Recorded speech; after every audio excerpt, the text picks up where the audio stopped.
제가 오늘 발표할 논문은 Evidence Sentence Extraction for Machine Reading Comprehension 이라는 논문이고요. 이 논문 같은 경우에는 재작년 ACL에 발표된 논문입니다. 우선 발표 순서 같은 경우에는 MRC란 무엇인지 간단하게 설명을 하고, 그리고 본 논문에서 나아가고자 하는 연구 방향, 그리고 제안 모델 실험 결론 순으로 발표를 진행하도록 하겠습니다. 우선 MRC 같은 경우에는 머신 리딩 컴프리헨션이라고 해서 기계가 시스템이 주어진 문서를 기반으로 입력받은 질문에 대한 답변을 하는 질의응답 태스크를 의미합니다. 그리고 MRC 같은 경우에는 크게 두 가지 종류로 분류가 되는데요. 첫 번째는 익스트랙티브 MRC라고 해서 질문에 대한 답변을 주어진 문서 내에서 추출하는 그런 MRC 태스크라고 보시면 되겠습니다. 그래서 앞에 보이는 그림과 같이 세종에 대한 문서가 주어졌다고 가정을 하고, 그리고 유저가 세종은 몇 대 왕이야? 라는 질문을 하게 되면 시스템은 주어진 문서에서 입력받은 질문에 대한 정답 제4대 국왕, 이 정답을 추출해서 유저에게 보여주는 그런 시스템이라고 보시면 될 것 같습니다. 그리고 두 번째로 멀티 초이스 MRC 같은 경우에는 익스트랙티브 MRC와 달리 문서의 정답이 직접적으로 존재하지가 않습니다. 그럼 무슨 의미냐? 일반적인 저희가 객관식 문제를 푼다고 생각을 하시면 될 것 같습니다. 그래서 문서를 읽고 질문에 대한 답변을 보기에서 선택을 하는데요.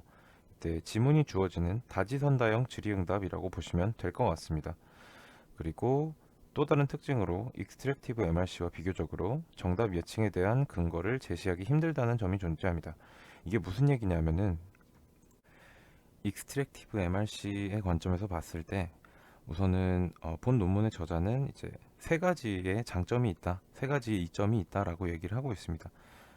각각 이제 설명을 드리자면은 정답을 포함하는 단일 문장만 주어진다면 대부분의 익스트랙티브 MRC 모델은 정확한 정답을 예측할 수가 있다. 이건 무슨 말이냐면은 전체 문서가 주어지거나 아니면은 뭐 정답을 포함하는 이 하나의 문장만 있어도 정답을 추출하는 데는 큰 문제가 없다라고 얘기를 하고 있습니다. 실제로 익스트랙티브 MRC 같은 경우에는 어, 정답이 존재하는 문서를 찾아올 때 질문과 단어가 겹치는 구절을 찾아와서 이 구절에서 정답을 찾는 연구도 실제로 진행 중이고요. 그래서 이 논문의 저자도 단일 문장만 주어진다면 뭐 어느 정도 정확한 정답을 찾을 수 있다라고 얘기를 하고 있습니다. 그럼 이때 이 단일 문장, 정답을 포함하는 단일 문장은 그 자체로 모델 예측에 대한 근거로 볼 수 있다라고 얘기를 하고 있습니다. 무슨 말이냐면은 실제 질문에 대한 정답인 4대 국왕, 이거를 추출할 때 이걸 추출한 이유가 뭐냐라고 얘기를 하면은 실제 이 정답을 포함하는 단일 문장만 뽑아줘도 예측에 대한 근거가 될 수 있다라고 얘기를 하고 있습니다.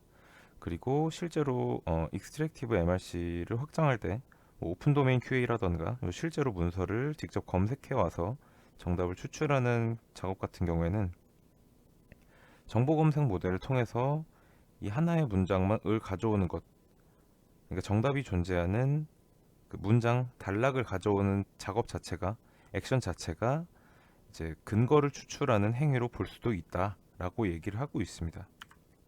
따라서 이 논문의 저자는 익스트랙티브 MRC 같은 경우에는 에비던스를 추출하는 다양한 접근 방법이 있다라고 얘기를 하고 있습니다. 그럼 아까 말했던 멀티플 초이스에서 에비던스를 추출하는 게 왜 어렵냐? 그거에 대한 설명을 드릴 건데요. 멀티플 초이스 MRC 같은 경우에는 보기가 직접 문서에서 등장하지 않는다. 그리고 여러 문장에 걸친 추론 방법이 필요하다라고 얘기를 하고 있습니다. 이게 무슨 말이냐면은 지금 아래에 보이는 게 제가 실제 멀티플 초이스 MRC의 데이터를 일부를 가져온 건데요. 여기에 대한 보기가 원래 A, B, C, D 이렇게 4개가 있는데 저는 편의상 A, B 2개만 가져왔습니다.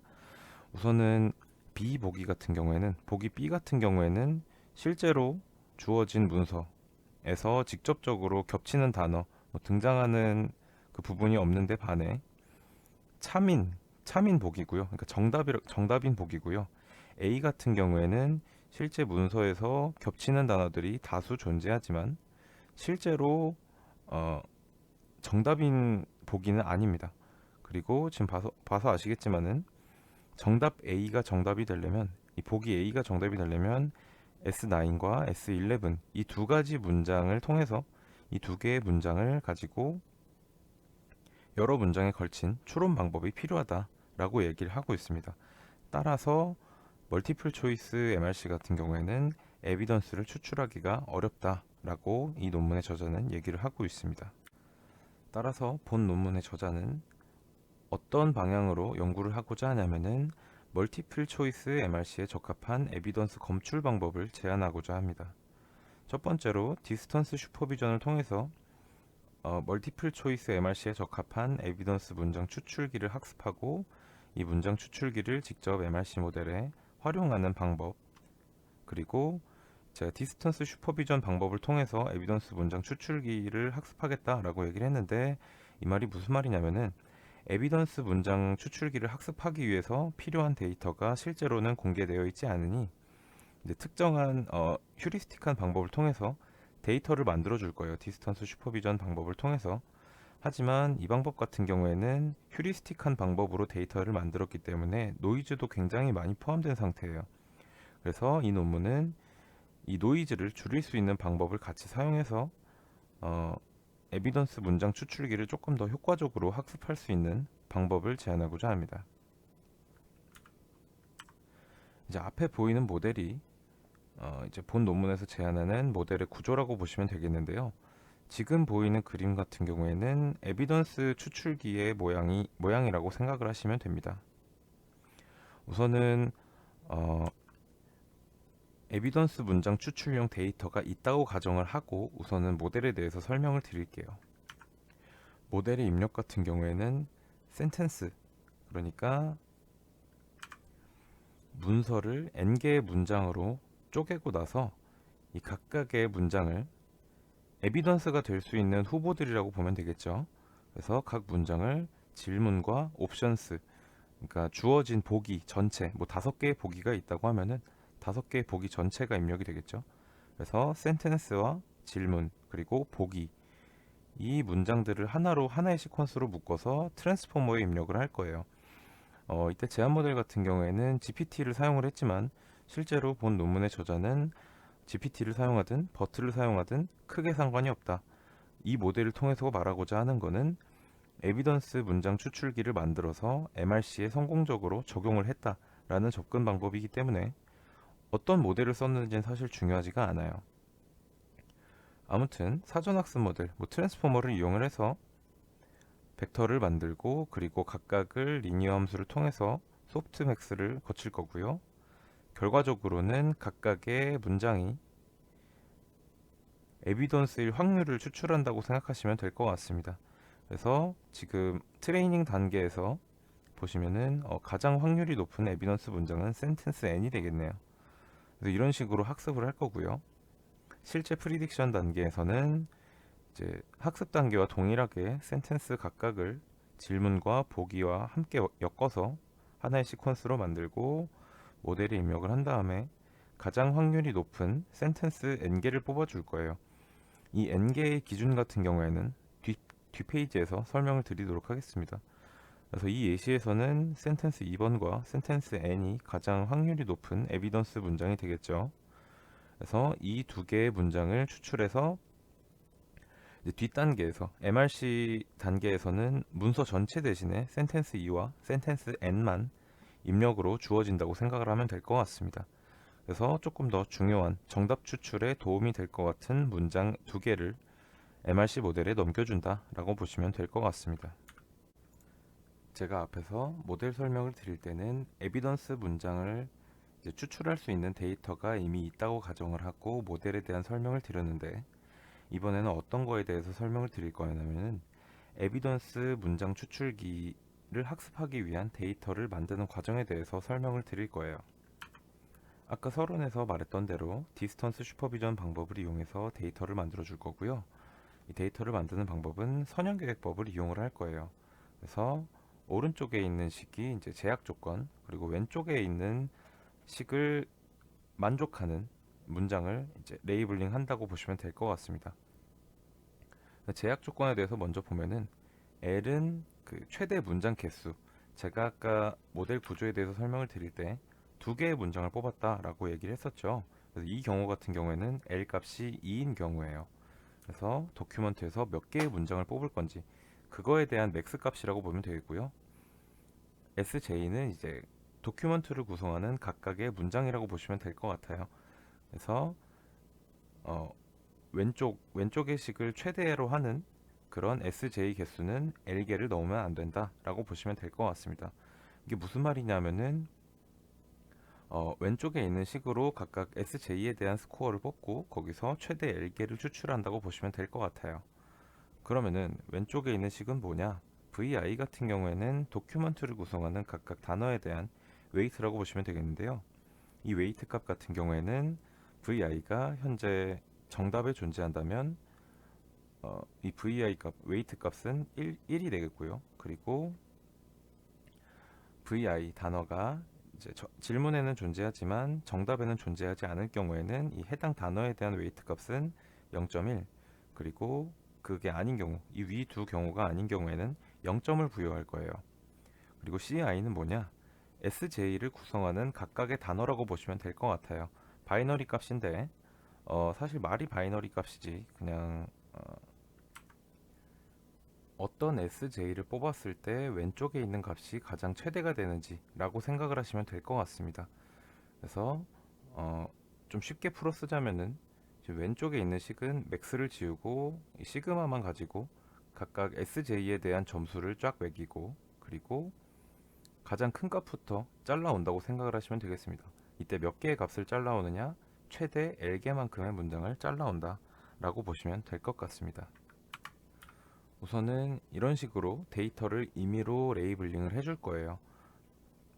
즉 그 단어가 뭐 정답에 포함되는지 질문에 포함되는지 그거 여부로 웨이트를 결정해서 최대값을 가지는 문장 L개를 가지고 레이블링 1, 0을 할 거예요. 이 SJ가 에비던스 문장인지 에비던스 문장이 아닌지, 그리고 이렇게 데이터를 만든 후에 제가 앞에서 설명했던 것처럼 학습을 해줄 거예요. 사실 소프트맥스 하는 부분까지는 이해가 되실 텐데 여기 DPL 이 부분 같은 경우에는 Deep Probabilistic Logic Learning이라고 해서 몇 가지의 룰을 가지고 지금 임의로 부착된 레이블링을 조금 더 도와주는 역할이라고 보시면 될 것 같아요. 그래서 이 DPL에 사용되는 게 널리지 부분이고요. 그러면은 여기서 DPL이 뭐냐, 정확히 어떤 거냐에 대해서 이제 설명을 드릴 거예요. 우선은 DPL 같은 경우에는 제가 아까 디스턴스 슈퍼비전 방법, 그러니까 휴리스틱한 방법으로 데이터를 레이블링 했을 경우에는 노이즈가 많다. 근데 본 논문에서는 이 노이즈를 줄일 수 있는 방법을 적용했다라고 설명을 드렸었죠. 그래서 그 방법이 Deep Probabilistic Logic Learning이라고 보시면 될 것 같아요. 지금 그림은 상당히 좀 복잡하게 돼 있는데 결론적으로 Deep Probabilistic Logic Learning이 뭐냐? 이제 디스턴스 슈퍼비전을 통해서 이제 y 값이 다 결정이 된 상태잖아요. 지금 이 문장이 에비던스 문장이다 아니다, 문장이다 아니다, 이렇게 레이블 값이 정해져 있는데 여러 가지의 조건문을 통해서 이 레이블링을 수정하는 단계라고 보시면 될 것 같아요. 그럼 여기 사용되는 조건들이 뭐가 있냐? 지금 센텐스 레벨 프라이어 그리고 하이 오더 프라이어 이렇게 두 가지가 있는데 센텐스 레벨 프라이어 같은 경우에는 문장 자체로 조금 조건문이 달려있다라고 보시면 될 것 같고요. 그리고 하이 오더 프라이어 같은 경우에는 어쨌든 뭐가 됐든 간에 문장 값이 다르거나 서로 다른 라벨끼리 데이터끼리 간섭을 하는 조건이라고 생각을 하시면 됩니다. 지금 여기 보시면은 센텐스 1과 센텐스 2 간의 조건이 존재하죠. 이 조건 같은 경우에는 만약에 센텐스 1이 이제 에비던스 문장이다 라고 하면은 여기 이 논문에서는 인접하는 문장은 같은 라벨을 가진다 라는 조건을 추가했고요. 그리고 센텐스 1과 센텐스 1 똑같은 센텐스끼리 이어져 있는 것도 볼 수가 있죠. 여기에 사용되는 조건 같은 경우에는 어떤 한 문장은 지금 하나의 질문에 대해서만 에비던스로 존재할 수 있다라고 가정을 하고 있어요. 그래서 지금 x의 원 이렇게 두 개 있죠. 앞에 있는 값은 퀘스천 넘버라고 보시면 되겠고요. 그리고 뒤에 있는 넘버는 센텐스에 대한 문장이라고 보시면 되겠는데, x11은 질문 1번과 센텐스 1을 이어붙였을 때의 에비던스 값, 그리고 x21 같은 경우에는 퀘스천 2번과 센텐스 1이 실제로 에비던스 관계에 있는지 그 값을 의미하는데요. 이 두 개의 값은 달라야 한다. 센텐스 1이 1번 문장에 대해서 에비던스 문장이라면 두 번째 퀘스천 2에 대해서는 센텐스 1은 에비던스가 될 수 없다 라는 조건을 갖고 있다고 보시면 될 것 같아요. 그리고 센텐스 레벨 프라이어 같은 경우에는 이제 문장 자체, 센텐스 1 그 자체의 조건을 거는 건데요. 오른쪽에 있는 것이 이제 센텐스 레벨 프라이어라고 보시면 될 것 같아요. 그래서 앤서의 길이와 센텐스의 길이를 이제 분수로 나타냈을 때 3보다 작거나 같아야 되고 0.5보다 커야 된다. 그리고 문장의 길이는 5와 40 토큰 사이여야 된다. 뭐 이런 간단한 룰들로 구성이 되어 있습니다. 그리고 evaluate 평가 단계에서는 어떻게 하냐면은 아까 제한 모델 설명을 드릴 때 센텐스 2와 센텐스 n이 뽑혔었죠.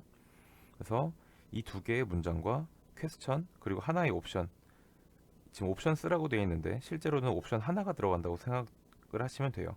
그래서 만약에 보기가 5개가 있다 하면은 데이터도 5개로 쪼개지겠죠. 그래서 각각의 옵션이 정답인지 정답이 아닌지 0, 1 라벨링을 한다고 보시면 될 것 같습니다. 이것으로 이제 제한 모델에 대한 설명은 마쳤고요. 이제 실험 부분에 대해서 설명을 드리도록 하겠습니다. 우선 실험에 사용한 데이터 같은 경우에는 멀티RC, 드림, 레이스 이 세 개의 데이터셋을 사용했습니다. 각각 데이터셋에 대한 간단한 특징 같은 경우에는 멀티RC는 보기 여러 개 중에 그 중에서 n개가 정답일 수 있다. 즉 모두 고르시오 라는 문제라고 보시면 될 것 같습니다. 그리고 드림은 추론이 필요한 질문, 그러니까 정답이 직접적으로 나타나지 않는 질문이 59%, 레이스 같은 경우에는 다중 문장 추론, 실제 이 보기가 정답인지 아닌지 확인하려면 두 개의 문장 이상을 확인을 해야 추론을 할 수 있다 라고 보시면 될 것 같습니다. 그리고 지식이 필요한 질문이 34%, 이렇게 각각의 특징이 있습니다. 멀티 RC에 대한 실험 결과를 보실 텐데요. 사실 지금 가장 중요하게 봐야 되는 거는 요 세 개의 결과라고 보시면 될 것 같아요. 뭐 다른 모델과의 비교도 중요하지만 랜덤 5 센텐스 GPT 이거 같은 경우에는 문서에서 5개의 문장을 무작위로 추출을 하고 그 문장을 에비던스라고 간주를 하고 GPT에 넣어서 멀티플 초이스 MRC를 수행했을 때의 성능이에요. 그리고 아래에 있는 게 디스턴스 슈퍼비전을 가지고 노이즈가 포함된 데이터만을 가지고 에비던스 문장 추출기를 만들고 실제 평가에서 활용을 했을 때의 성능입니다. 그리고 아래에 있는 거는 DPL 방법, Deep Probabilistic Logic Learning을 이용을 해서 디노이징까지 적용을 했을 때의 성능입니다. 우선은 결과표를 보시면은 디스턴스 슈퍼비전 방법을 이용해서 학습을 한 것만으로도 실제로 유의미한 성능 향상이 있는 것을 확인을 할 수가 있고요. 그리고 Deep Probabilistic Logic Learning을 이용해서도 조금 더 성능 향상을 이룰 수가 있었다. 뭐 하락하는 매저도 있지만 DPL 방식을 통해서 효과적으로 디노이징을 했다라고 보시면 될 것 같습니다. 그리고 여기에 있는 그라운드 트루스 같은 경우에는 이제 실제 데이터에 달려 있는 문장 정답 추출에 필요한 에비던스 문장들을 가지고 이제 에비던스 센텐스 익스트랙션 모델을 학습하고 평가해가 그 그라운드 트루스 실제 에비던스를 가지고 학습하고 평가 단계에 활용했을 때의 성능입니다. 그리고 그 아래에 있는 성능이 평가 단계에서 그라운드 트루스 문장만을 가지고 실제 평가에 활용을 했을 때예요. 대해서 지금 에비던스 센텐스 익스트랙션 모델을 활용했을 때의 성능이 그래도 조금 향상되는 걸 보면은 지금 현재 모델로 나타낼 수 있는 어퍼 바운드 성능을 의미하고요. 그리고 실제 그라운드 트루스 문장을 가지고 평가했을 때의 성능 차이를 통해서 지금 이 접근 방법이 8%, 뭐 7%, 뭐 요 정도의 성능 향상을 더 기대할 수 있다. 뭐 개발의 여지가 남아 있다라고 얘기를 하고 있습니다. 그리고 레이스 모델 같은 경우에는 상위 3개의 문장을 이용해서 에비던스 문장을 추출하고 평가에 활용을 했고요. 지금 보시면은 가장 중요하게 봐야 될 부분이 이 부분인데, 지금 성능이 가장 높은 게 이 부분이에요. 에비던스 센텐스 익스트랙션 모델을 가지고 그 에비던스 문장 말고 그 문장이랑 전체 컨텍스트랑 GPT, 그러니까 에비던스 문장만으로 평가에 활용했을 때는 조금 낮은 성능을 보이나 중요 문장이 뭔지 알려주고 그리고 전체 문서를 또 같이 입력을 해줬을 때 가장 성능이 좋다라고 얘기를 하고 있습니다. 이 결과에 대해서 저자는 레이스 데이터셋 같은 경우에는 일부의 문장만 가지고 정확한 정답을 추론하기 힘들다라는 얘기를 하고 있고요. 그리고 드림 데이터셋 같은 경우에는 제한 모델의 성능이 우선은 비교적 가장 좋은 성능을 보여주고 있다라고 얘기를 하고 있습니다. 결론에 대해서 말씀드리자면은 이 논문 같은 경우에는 멀티플 초이스 MRC에서 최초로 에비던스 추출을 활용하는 그런 최초의 시도를 했다라고 얘기를 하고 있고요.